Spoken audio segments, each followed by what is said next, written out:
All right, 3U, we are on day 6 for quadratics. We are solving continued. We've got a nice formula we're going to look at today. I do need you wide awake, so whatever it takes, coffee, whatever. Okay, you ready to go? From yesterday, if we were trying to solve y equals 9x squared minus 12x plus 2, we are looking for the x-intercepts. That's what that word means. So one of our easiest strategies is to put that into factored form, look, and we would see what the x-intercepts are. So if I were to factor this thing, I would decompose it. I want two numbers that add to minus 12 and multiply to 18. So multiplying to 18, I'd have 1 and 18, 9 and 2, 6 and 3. I'm not finding any that add to minus 12. So this can't be factored. That just means that your x-intercepts are either non-existent or aren't pretty. So that doesn't necessarily mean we don't have a solution to this problem. It's just not one that's factorable. So let's try completing the square. With completing the square, I'm going to get rid of the 9 first. So I'm going to factor out 9. It's going to be ugly. Okay, plus 2/9. That if I were to do distributive law, I'd get the line before it. Okay, so with completing the square, I skip a line and I look for my goal, which is always x minus half of that number right there. So it's going to be x minus 12/18 squared is my goal. So I'm going to go back up to the line before it, and I'm going to introduce whatever 12/18 squared is, adding and subtracting that. Well, it's ugly. 12/18 I can simplify as 4/6, 2/3. That fraction is the same as 2/3. So I am going to add and subtract 4/9 into my equation. Okay, let's go. I have x squared minus 12/9 x. I've introduced 4/9 and subtracted 4/9 there. The first three terms give me x minus 2/3. Really, I'm going to just simplify that.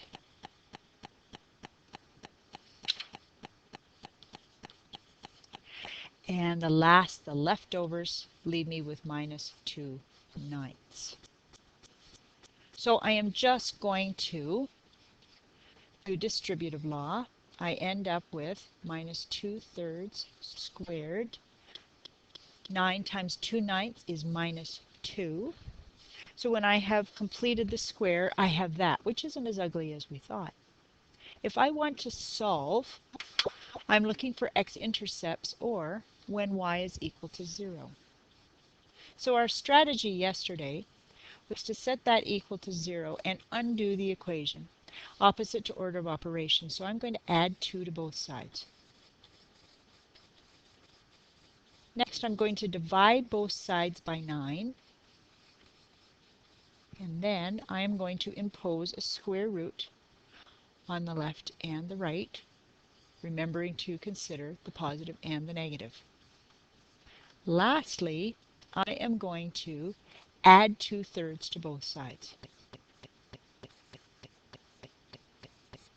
That is a statement about my x-intercepts. One of them is 2/3 add the square root of 2/9, and the other is the 2/3 subtract the square root of 2/9. I could tidy that up a little bit. It would be 2/3 add or subtract, and this is the square root of 2 over square root of 9 is 3. So that's a little bit better, but they're still ugly. We can use the steps that we just did in order to create a formula that we can use every time. I would like to develop the formula of this. You'll be doing proofs in university. This would not be a bad thing for you to watch, and I'm going to do it very carefully, but I would like you to not write this down or you're going to confuse yourself. On the left, I'm going to do one where I am looking for the x-intercepts using a numeric example. And on the right, I'm going to develop the very same steps, but using the general case. And we can create a formula that will work every time. So on the left, if I was looking for the x-intercepts for that, I would try and factor. It wouldn't work. So my goal is to rewrite that using completing the square in vertex form. So the first thing that I am going to do on the left side is to factor out a 2. So I would rewrite that as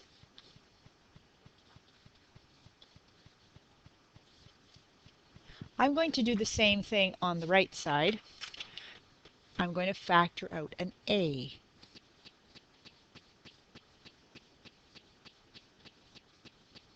Don't happen to know in the general case what that number might be. On the left side, I am going to continue considering what I would do if I were completing the square. So for completing the square, I would skip a line and I would look for my goal, which would be half of that 4. Sorry, I don't want that square sign there. Told you I'd be careful, but I lied. Okay, x plus 2 squared. So I go down and I look at what am I aiming for so I know what to add and subtract to the line before. So now I can go to the line before. This I always know is half of the 4. This number squared is 4, and it's a 4 that I add and subtract into the equation above. So 2x squared plus 4x plus 4 subtract 4 plus 5 halves.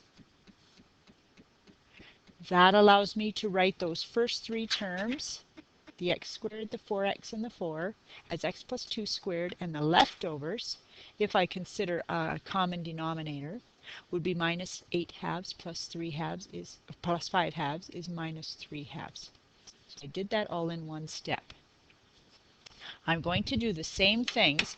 It's going to look ugly for a moment on the right side. So what I did was I skipped a line and I wrote down my goal, which was half of the middle term. Sorry, there should be an x there. Half of the middle term. So my goal was x plus b over 2a squared. And I realized that that would make me add and subtract whatever this number squared is in the line before it. So I wrote x squared plus b over ax, and then I introduced a 4 and subtracted a 4, so I introduced whatever this guy is here, squared,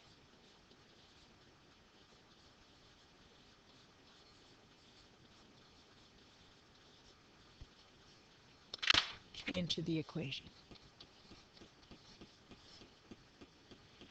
Then I took my third line and just made sure I put the leftovers all into a pile, which would be negative b squared over 4a squared plus c over a.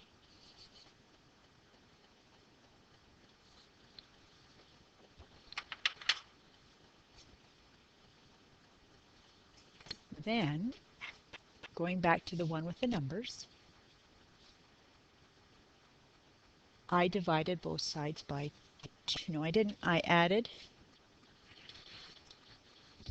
I want to write it in vertex form, so I'm going to do distributive law with that 2. And then I can start solving. 2 times 3 halves is minus 3. So it looks a whole lot prettier now. And now I can start solving. Mirroring that same step on the other side, I'm going to do distributive law. I end up with a x plus b over 2a squared. And then I have a times the other leftover bits, which I did not put together in a nice pile. But if I do a times all of that, I end up with, I'm going to put a minus a, and I'm going to put those 2 leftovers that I didn't put together before with a common denominator. My common denominator is 4a squared. Okay. The old one had been a b squared. Change the sign. I want to change my denominator from a to 4a squared. I multiply by 4a. There. So I've done distributive law. I could tidy up a little bit, I suppose. I could cross out an a from there to there, but I think I'm going to leave it for the moment and go back to the numeric one and do a couple of steps. In order to solve for my x-intercepts, I would add 3 to both sides and then divide both sides by 2.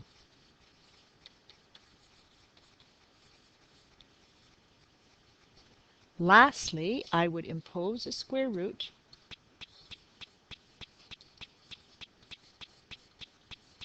and subtract 2 at the very end.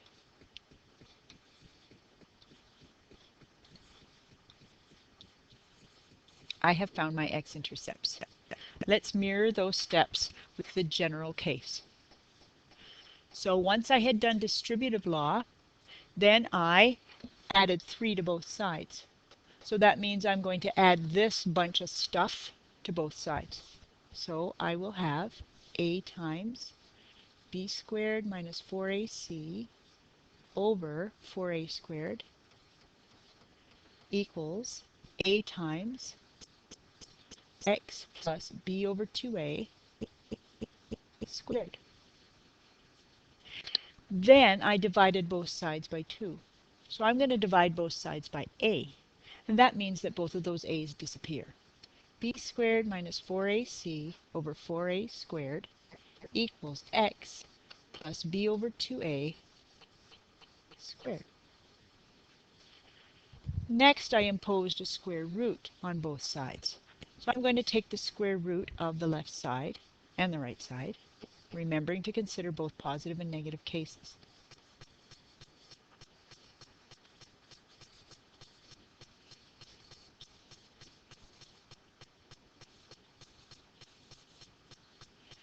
If you look on that left side, the bottom is a nice square root. So I don't have to leave it under the square root symbol. I'm just going to tidy him up a little bit, this guy right here. So I'm going to rewrite my left side as just leave the top as a nasty, ugly square root, and write the bottom as a 2 and an a. And the last step that I did was to subtract 2 from both sides. So I'm going to subtract this guy from both sides.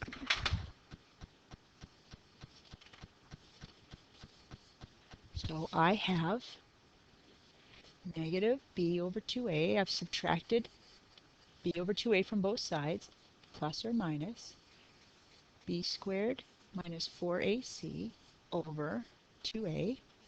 And look, isn't that interesting? Both parts on the left side have a common denominator.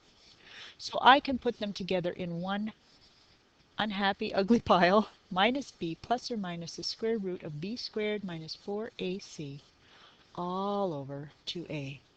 And that, my friends, is the quadratic formula. That we need to write down.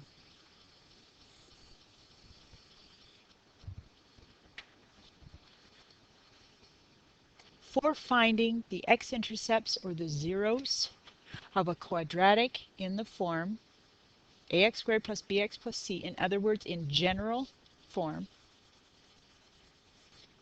this is your quadratic formula. Let's try it. Solve for x. 0 equals 2x squared minus 5x plus 3. This is a, this is b, this is c in the quadratic formula. And I'm going to just write it at the top again. X equals negative b plus or minus the square root of b squared minus 4ac over 2a. No factoring or completing the square required. X equals, my b value is negative 5, so negative b would be positive 5, plus or minus the square root of b squared. My b is negative 5, so b squared is 25, minus 4 times a, in this case, is a 2, and my c value for this particular equation is a 3, all over 2 times a, and a is a 2, so my bottom is 4. I need to solve that, and I will find my possibly two x-intercepts. X equals 5 plus or minus the square root of 25, take away 16 times 3, oh, sorry, 8 times 3 is 24, which is a 1. My x-intercepts are 5 plus or minus 1 over 4. So one of my x-intercepts is 5 plus 1, which is 6, over 4. The other x-intercept is 5 take away 1, which is 4, over 4, which is 1. There are my two x-intercepts. No completing the square required. Second one, using the formula. My x-intercepts are negative b, which is now positive 11, plus or minus the square root of b squared is 11 squared, 121, minus 4 times my a value is 4. My c value is a minus 3 over 2a. 2 times 4 is 8. I just have to tidy this up and be rather careful. 11 plus or minus the square root of 121. Take away 4 times negative 3 is going to be positive 16 times 3, 48 over 8. My x-intercepts are 121 and 48 is 169. Coincidentally, square root of 169 is a nice number. My x-intercepts are, one of them is 11 plus 13 over 8, which is 24 over 8, which is 3. Or the other one is 11 subtract 13 over 8, which is negative 2 over 8, which is negative a quarter. I have two x-intercepts, and I have their answer. This one would better be written as a 3. Two more. Finding the roots is the same thing as finding the x-intercepts. We can use the quadratic formula. We can't see it easily here, so I'm going to write it again. X equals negative b plus or minus the square root of b squared minus 4ac over 2a for the first one. My x-intercepts are negative b, which is negative 8, plus or minus b squared is 64, minus 4 times, your a is 3, your c is 2, over 2a, it'll be 2 times 3. Now we just need to tidy. My x-intercepts are negative 8 plus or minus 64, subtract 4 times 3 is 12 times 2 is 24, over 6. This one's not going to be as pretty. X equals negative 8 plus or minus whatever the square root of 40 is. That only means that your x-intercepts are a little bit ugly. X equals, one of your x-intercepts will be negative 8 plus root 40 over 6. And the other x-intercept will be negative 8 take away root 40 over 6. And we're going to get approximate decimals for those by using our calculators. So on the top, negative 8 plus square root of 40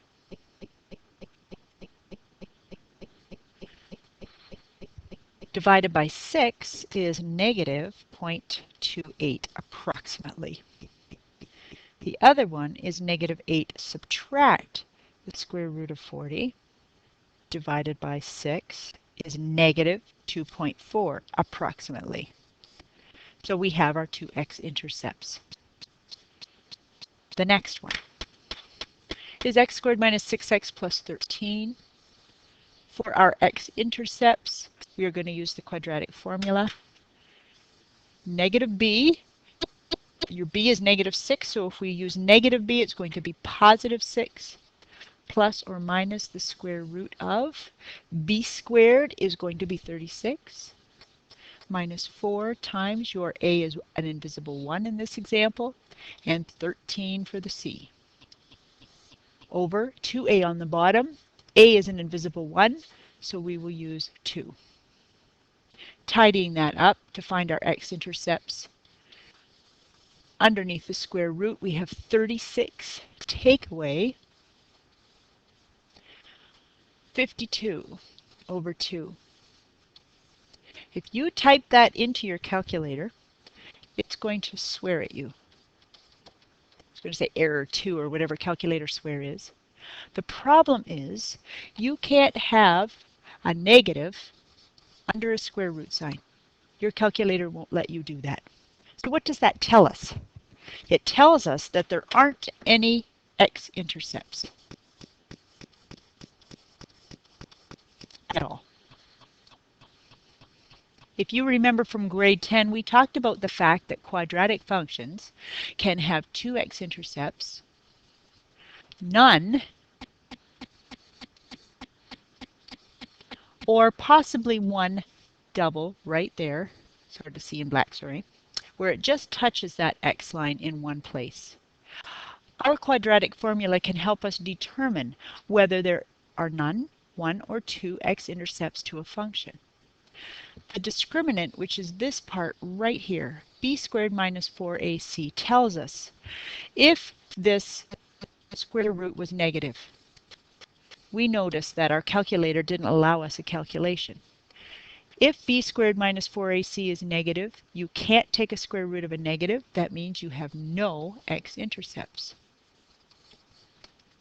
If b squared minus 4ac is 0,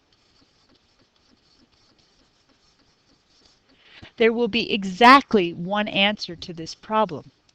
This part of the equation right here is going to disappear because it's 0, and we'd be left with minus b over 2a. Only one answer to the problem.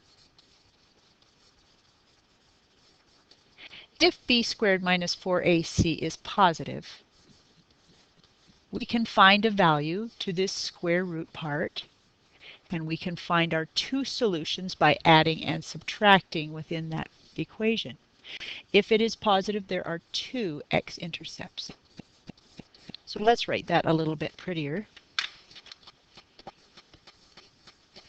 For the quadratic formula, for any quadratic equation, whoops, I want an a, in the form ax squared plus bx plus c, where we would use the quadratic formula to solve it, if b squared minus 4ac is a negative number, there are no x-intercepts.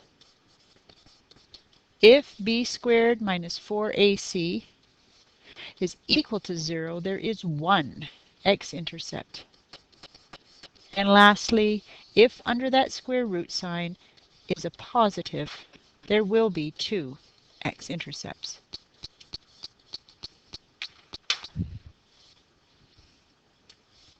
Lastly, just by using the equation, we're going to determine how many intercepts there are, how many roots, how many solutions. So all I want to know is if there are two x-intercepts, my b squared minus 4ac would have to be positive. So I just need to find its sign. b squared minus 4ac for this particular equation would be 5 squared minus 4 times minus 2 is my a value, minus 13 is my c value. 25, negative times negative times negative is negative. 4 times 2 times 13 is 104. 25 minus 104 is very profoundly negative. Negative 79. Therefore, since b squared minus 4ac is negative, our calculator would squawk, there are no x-intercepts.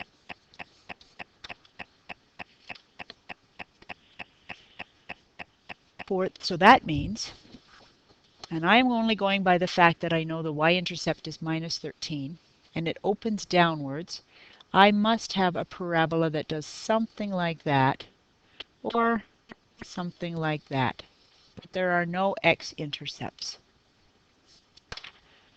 The last one, y equals a half x squared plus 7x minus 4. I would not be happy completing the square on that thing. So if I want to know the number of x-intercepts, I am just going to use the discriminant to tell me. b squared minus 4ac is 7 squared minus 4 times a half times minus 4. 49. A negative times a negative is a positive. This is going to be positive, but we'll do the math on it. 4 times a half is 2. 2 times 4 is 8. 49 and 8 is 57. It is a positive number. That means there are 2 x-intercepts. So the quadratic formula can tell us how many x-intercepts there are and can help us find them. Page 185, there's lots to choose from there, and page 177, as well as course notes 27.